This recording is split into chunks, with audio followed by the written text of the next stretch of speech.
All right, guys, in today's video, we are going to be finishing up the Uss Excelsior. So first thing we have to look at is what actually needs to be painted on this ship at this stage. Now, I've already done all the clear parts. So the impulse crystal is painted blue. The impulse engines have been painted red as separate pieces. I have done the neck in a gunmetal, and I have done the deflector dish in a clear blue. So a lot of painting just along the building steps. I've done a clear blue here and an opaque blue on the top. Now, if you're not lighting it, this stripe should actually be a gunmetal. And we've also painted the inside of this cargo bay a silver. So a lot of those things just had to be painted along the building stage. Now, a lot of the things that you end up painting on a Star Trek build are actually covered in the decals on this kit. So all of the yellow phaser bumps and the yellow reaction control thrusters are already done for you. This is really interesting. So on the decal sheet, we have a reaction control thruster that is a much darker color than all the others. And I do just have 6 thrusters, so I'm not quite sure why one is darker than the others. I'll have to take a look at where that one might go. So no need on this one to paint phaser bumps or those reaction control thrusters. We could do a little bit of detail work here on those raised lines. We need to paint the bridge dome, and we need to paint the hangar bay doors. So we're going to mask this off and spray it in aluminum color and do an aluminum on the bridge dome.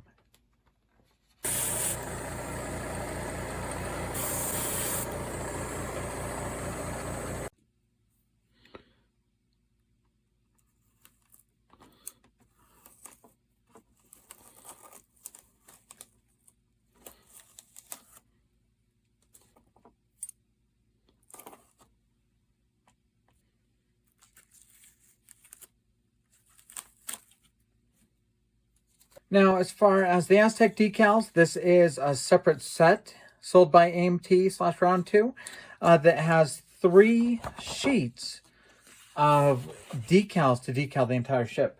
I'm going to be starting with these that are just panels to add the detailing. Then I'm going to do the strong backs on top of that, and then I'm going to do the marking decals from the kit after that. This is what we're talking about when we talk about the strong back decals. On the refit, over the engineering hull, there is a darker color of harder material to protect those components. And that harder material here for the warp conduits going to the nacelles. So in Star Trek modeling, this is what we call a strong back. On the refit, they could be green or blue or gray. On the Excelsior, the strong back colors are these blue colors that go underneath and accent other parts. So those are the strong backs. This set of decals actually provides 2 complete sets of strong back decals in 2 different colors. So you can see here, these are those parts that go on the bottom of the saucer, and they have a lighter blue and then a much more darker royal blue.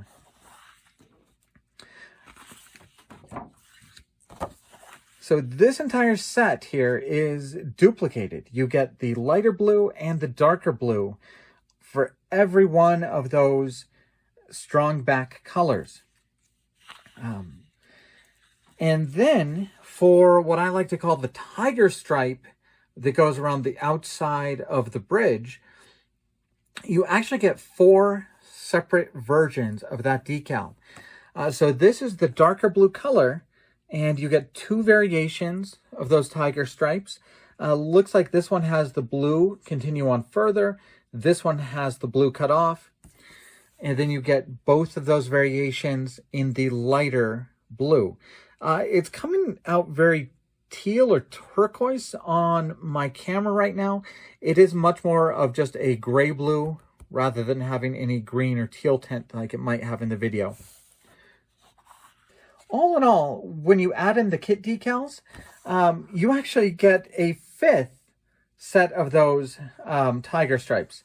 Now, I really like what's been done on the kit decals because it does not have any blue. It's clear, it has the yellow, and it has the white pinstriping. So whatever paint color you used to paint those, it would shine through. That way, if you painted the accent here, and then painted this accent down here, it would match. And that is a much better way to go on the kit decals, letting your paint choice show through on these decals, rather than making you go with a blue that they provided that you would have to match. All in all, thanks to them doing 2 sets of the strongbacks, if you buy this Aztec set, you have enough decals to do the strongbacks on 2 separate kits. In addition, if you get this kit, you actually get the registries so you could make your ship the Valley Forge, the Melbourne, or the Hood. So you would actually be able to stretch this decal set across 2 different ships. Now, the second way you do, you would not get all of these panel decals, but you would have enough registries and strongbacks to do 2 different ships. So a great value there on that Aztec decal set. And I'm going to take a few minutes and I'll start decaling up the ship from the bottom up. We're about ready to get the decals going from the Aztec set. Now, one thing I really like to see is these were printed by Cartograph of Italy, which is just known for absolutely fantastic decals. So I'm very excited to have those on this build. I have my microsol. I have a nice clean brush for the microsol. I have a little bit of water and a mister. I have a few Q-tips and tweezers. And we're just going to start soaking some of these decals. I have a lot of luck leaving them just in the water for a few seconds and then giving them plenty of time to dry off on a paper towel. Now I'm going to try and do several of these at once so they're still positionable, and hopefully I can get them all lined up properly. You know, I do like the Excelsior. I don't really think William Shatner likes the Excelsior. You know, the Excelsior was going to be name dropped in Star Trek II, that Sulu was getting promoted and going to get to go to the Excelsior. The rumor is that William Shatner kind of flubbed his lines enough that they didn't have a good take. I don't know if that's true, but that's the rumor that's out there. But certainly in Star Trek VI, the Excelsior was going to have a slightly bigger role, and the rumor is William Shatner shut that down too. So, you know, in films and theater, there's something called Chekhov's gun, which is not Chekhov's phaser, Chekhov's gun. But in a play, if you show a gun in Act 1, you need to fire it in Act 3. And conversely, if you fire a gun in Act 3, you need to have set that up someplace earlier in the play. In Star Trek VI, Chekhov's gun is the equipment to measure gaseous anomalies. All right, and those are moving really nicely now, so we're going to line these up just with the grid lines and lay that down nicely. In the very beginning of the movie, Sulu, in his captain's log, mentions that their mission has been charting gaseous anomalies.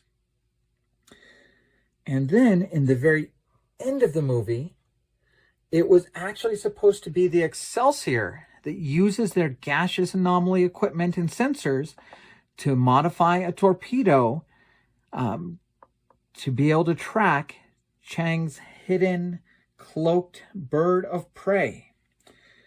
That was supposed to be the Excelsior, while Kirk and his crew kind of did the planet fall and saving the president from assassination.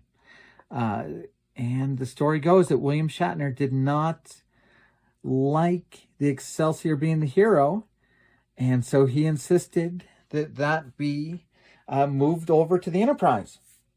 And then Uhura was given the lines that were supposed to be done by Commander Janice Rand, where she says, "What about all that equipment we have for gaseous anomalies?" That was supposed to be Janice Rand, not Uhura, but it got moved over to the Enterprise. So that's kind of two occasions where the Excelsior was supposed to have a bigger role and lost it.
Now, I used a lot of microsol on all these decals, and I really think that is absolutely necessary. If you look at how this decal wraps around the front, using microsol to get to wrap around that curve was absolutely integral. Hopefully this shows up a little bit, but over here, this is one decal that goes over all of this. There's decal actually over these white pieces. And the microsol melts the decal so the decal can fit inside those indentations. So it looks like just the middle part is painted. But that's one decal laid all the way across. The microsol, see if we can find a phaser bump here. The microsol will actually melt it so that it fits and conforms to that phaser bump. So it doesn't look like it's tinted over it. Let's look at the bottom. There you go. You can see the microsol makes the decal fall into the grid lines and wrap around things like those phaser bumps.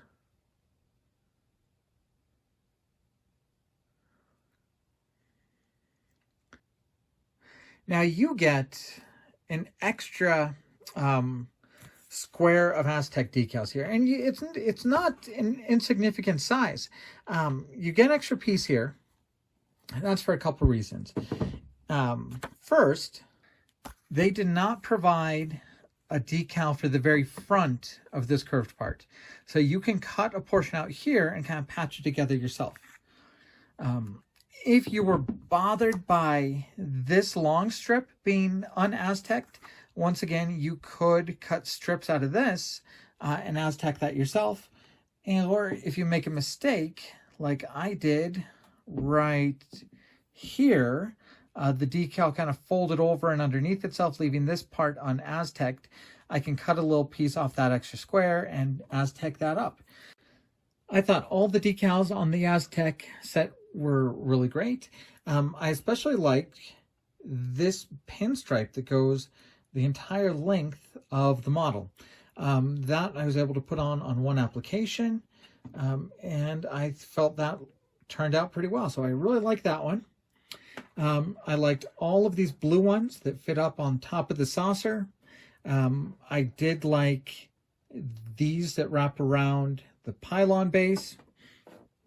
The only decals that did not fit very well were the ones that go on this side and this side. Those did not seem to be shaped well, but not really a problem. So overall, big thumbs up to the Aztec decals.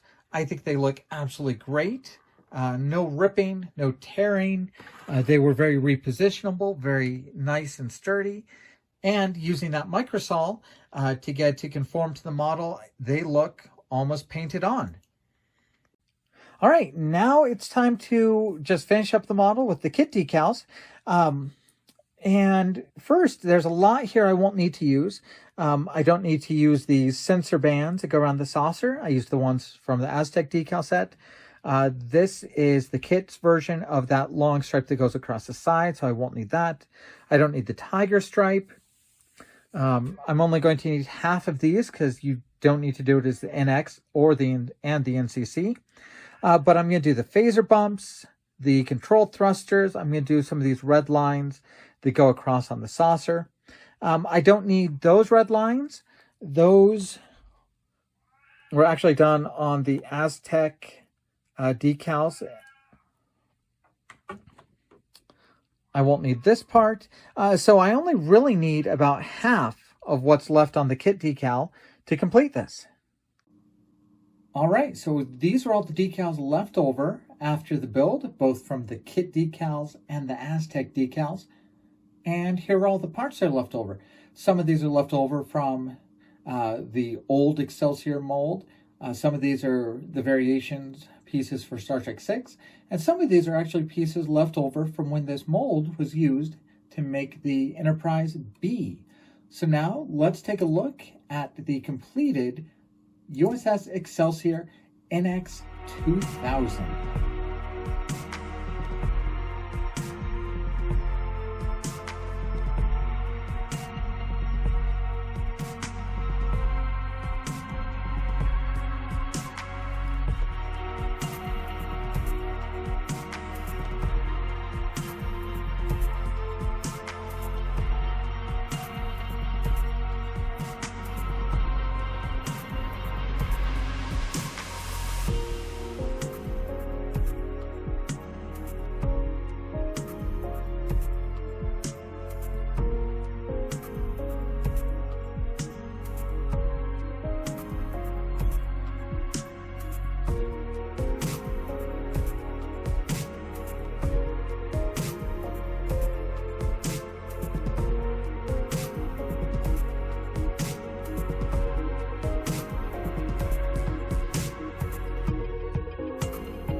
Let's get a look of the Excelsior along with some of the other builds we've done recently. First, the other Federation ship from Star Trek III, the Grissom, and of course the Enterprise from the motion pictures. All of these are in the same scale, 1/1000.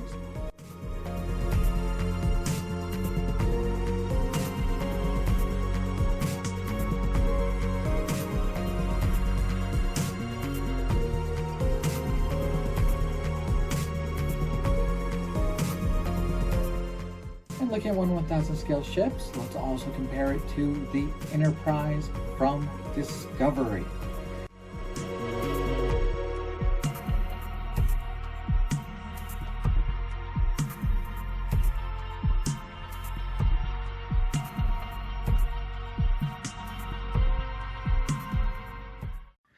Now, if you're asking why I just pulled out the Enterprise E for this video, it's because one thing I always want to share is lighting a ship does not need to be expensive.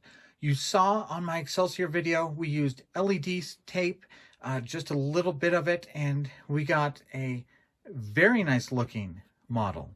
If we're talking about cost, the parts I bought to light the Enterprise E are the same parts that I bought for the Excelsior. One roll of LED tape, a roll of wire, a set of shrink wrap. I probably spent about $60 to light up these two models, and I still have plenty left over. And as you can see, these lit models will look great on a shelf. I know they don't blink. I know they don't have strobes. I know the spotlights I do are just shining up from under the plastic, but it doesn't break the bank, and I really think it looks good. All right, the Excelsior build is in the books. The model is done, and we actually now have a very nice fleet of ships that are all in scale from the classic Star Trek movies. You know, the only thing that's missing is a 1/1000th Katinga. That would be a wonderful addition to this line. But the ship that's coming out this year in 1/1000th is the USS Voyager. And that's going to go great with the 1/1000th Defiant. The Defiant will be the next build that's coming up on the channel. So stay tuned for that. And of course, a big thank you to everybody at the allscaletrek.com forums. A big thanks to Round 2, and a big thanks to all of you following the videos here on YouTube. Hopefully these videos have been useful for you to show you the kits that are coming out this year. Get an idea of what you guys might do in your builds. Thank you guys very much. We'll be back soon.